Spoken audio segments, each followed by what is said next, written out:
Peter Damian ജനിച്ച് അധികം കഴിയും മുമ്പേ പിതാവും മാതാവും നഷ്ടമായി.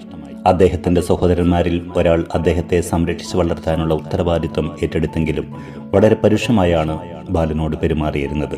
കഠിനമായി ജോലി ചെയ്യിച്ചും മോശമായ ഭക്ഷണം നൽകിയും ആവശ്യത്തിനുള്ള വസ്ത്രം നൽകാതെയും കുട്ടിയെ പീഡിപ്പിച്ചിരുന്നു.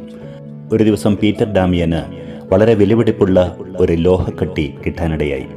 അതിൻ്റെ ഉടമസ്ഥൻ ആരെന്ന് കണ്ടുപിടിക്കാൻ കഴിയാതിരുന്നതുകൊണ്ട് പ്രസ്തുത വെള്ളിക്കട്ടി സ്വന്തമായി ഉപയോഗിക്കുന്നതിൽ തെറ്റൊന്നുമില്ല എന്ന് പീറ്ററിൻ്റെ ഒരു സ്നേഹിതൻ ഉപദേശിച്ചു. പക്ഷേ തൻ്റെ യഥാർത്ഥ ആവശ്യം എന്താണ് എന്ന് കണ്ടെത്തുകയായിരുന്നു വലിയ പ്രശ്നം. കാരണം പല കാര്യങ്ങളും അദ്ദേഹത്തിന് ഉടനെ അത്യാവശ്യമായി വേണ്ടിയിരുന്നു. ഇക്കാര്യത്തെക്കുറിച്ച് ചിന്തിച്ചുകൊണ്ടിരുന്ന അദ്ദേഹത്തിൻ്റെ മനസ്സിൽ ഒരു കാര്യം ആദ്യം ചെയ്യാനുള്ള ആശയം ഉദിച്ചു. അത് മരിച്ചുപോയ ആത്മാക്കൾക്കായി, പ്രത്യേകിച്ചും തൻ്റെ മാതാപിതാക്കൾക്കായി കുർബാന ചൊല്ലിക്കുക എന്നതായിരുന്നു. വളരെ പ്രയാസപ്പെട്ടെങ്കിലും അദ്ദേഹം ആഗ്രഹം നിറവേറ്റി. ആത്മാക്കൾ അദ്ദേഹത്തിൻ്റെ ത്യാഗത്തിന് പ്രതിഫലം നൽകി. അന്നു മുതൽ അദ്ദേഹത്തിൻ്റെ നല്ല നാൾ തുടങ്ങി.